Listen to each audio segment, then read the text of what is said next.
Al mismo tiempo me pareció que bañaba mi frente un vapor viscoso, y el olor característico de los hongos podridos penetró en mis fosas nasales. Tendí un brazo y me estremecí al descubrir que me había desplomado exactamente al borde de un pozo circular, cuya profundidad me era imposible descubrir por el momento. Tanteando en la mampostería que bordeaba el pozo, logré desprender un menudo fragmento y lo tiré al abismo. Durante largos segundos escuché cómo repercutía al golpear en su descenso las paredes del pozo.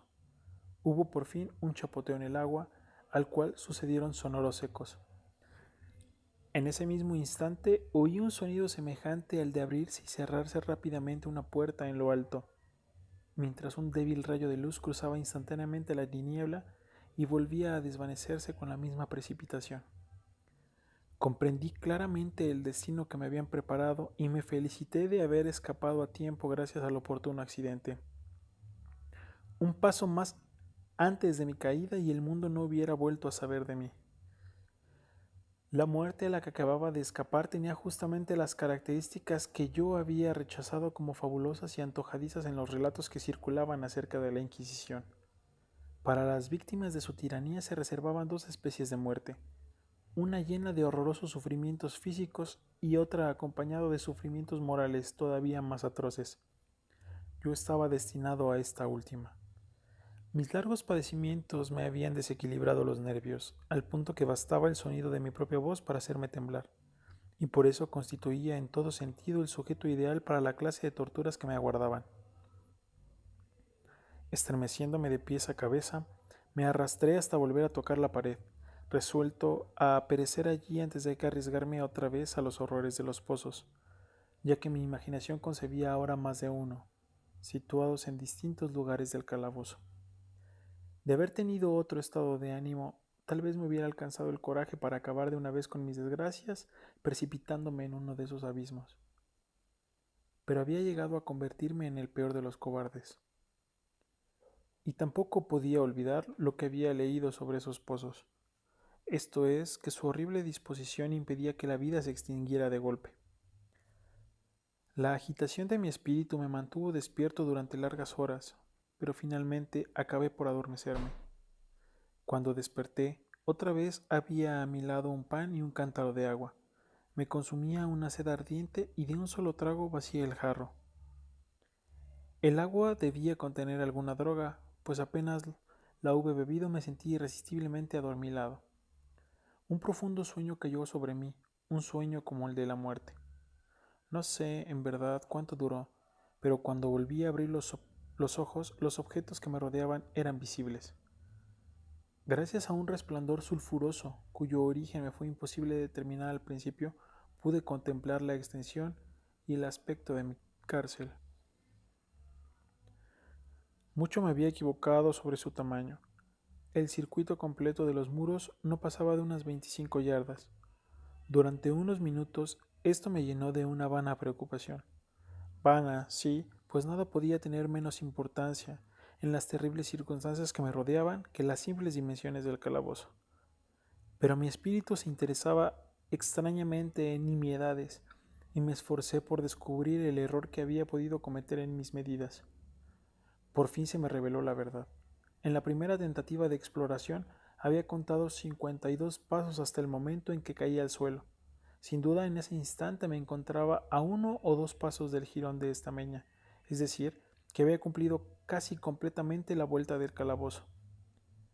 Al despertar de mi sueño debí emprender el camino en dirección contraria, es decir, volviendo sobre mis pasos, y así fue como supuse que el circuito medía el doble de su verdadero tamaño. La confusión de mi mente me impidió reparar entonces que había empezado mi vuelta teniendo la pared a la izquierda y que la terminé teniéndola a la derecha. También me había engañado sobre la forma del calabozo. Al tantear las paredes había encontrado numerosos ángulos, deduciendo que el lugar presentaba una gran irregularidad. Tan potente es el efecto de las tinieblas sobre alguien que despierta de la letargia o del sueño. Los ángulos no eran más que unas ligeras depresiones o entradas a diferentes intervalos. Mi prisión tenía forma cuadrada. Lo que había tomado por mampostería resultaba ser hierro o algún otro metal cuyas enormes planchas al unirse y soldarse ocasionaban las depresiones. La entera superficie de esta celda metálica aparecía toscamente pintarrajeada con todas las horrendas y repugnantes imágenes que la sepulcral superstición de los monjes había sido capaz de concebir. Las figuras de demonios amenazantes, de esqueletos y otras imágenes todavía más terribles recubrían y desfiguraban los muros. Reparé en que las siluetas de aquellas monstruosidades estaban bien delineadas, pero que los colores parecían borrosos y vagos, como si la humedad de la atmósfera los hubiese afectado. Noté asimismo que el suelo era de piedra. En el centro se abría el pozo circular de cuyas fauces abiertas como si bostezara acababa de escapar, pero no había ningún otro en el calabozo. Vi todo esto sin mucho detalle y con gran trabajo, pues mi situación había cambiado grandemente en el curso de mi sopor. Yacía ahora de espaldas, completamente estirado, sobre una especie de bastidor de madera. Estaba firmemente amarrado por una larga banda que parecía un cíngulo. Pasaba, dando muchas vueltas por mis miembros y mi cuerpo, dejándome solamente en libertad la cabeza y el brazo derecho, que con gran trabajo podía extender hasta los alimentos, colocados en un plato de barro a mi alcance. Para mayor espanto, vi que se habían llevado el cántaro de agua, y digo espanto porque la más intolerable sed me consumía. Por lo visto, la intención de mis torturadores era estimular esa sed, pues la comida del plato consistía en carne sumamente condimentada. Mirando hacia arriba observé el techo de mi prisión.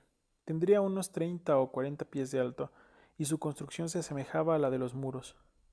En uno de sus paneles aparecía una extraña figura que se apoderó por completo de mi atención. La pintura representaba al tiempo tal como se lo suele figurar, salvo que, en vez de guadaña, tenía lo que me pareció la pintura de un pesado péndulo semejante a los que vemos en los relojes antiguos. Algo, sin embargo, en la apariencia de aquella imagen me movió a observarla con más detalle. Mientras la miraba directamente de abajo hacia arriba, tuve la impresión de que se movía. Un segundo después, esta impresión se confirmó. La oscilación del péndulo era breve y naturalmente lenta. Lo observé durante un rato con más perplejidad que temor. Cansado, al fin de contemplar su monótono movimiento, volví los ojos a los restantes objetos de la celda. Un ligero ruido atrajo mi atención y mirando hacia el piso vi cruzar varias enormes ratas. Habían salido del pozo que se hallaba al alcance de mi vista sobre la derecha. Aún entonces, mientras las miraba, siguieron saliendo en cantidades presurosas y con ojos famélicos atraídos por el olor de la carne. Me dio mucho trabajo ahuyentarlas del plato de comida.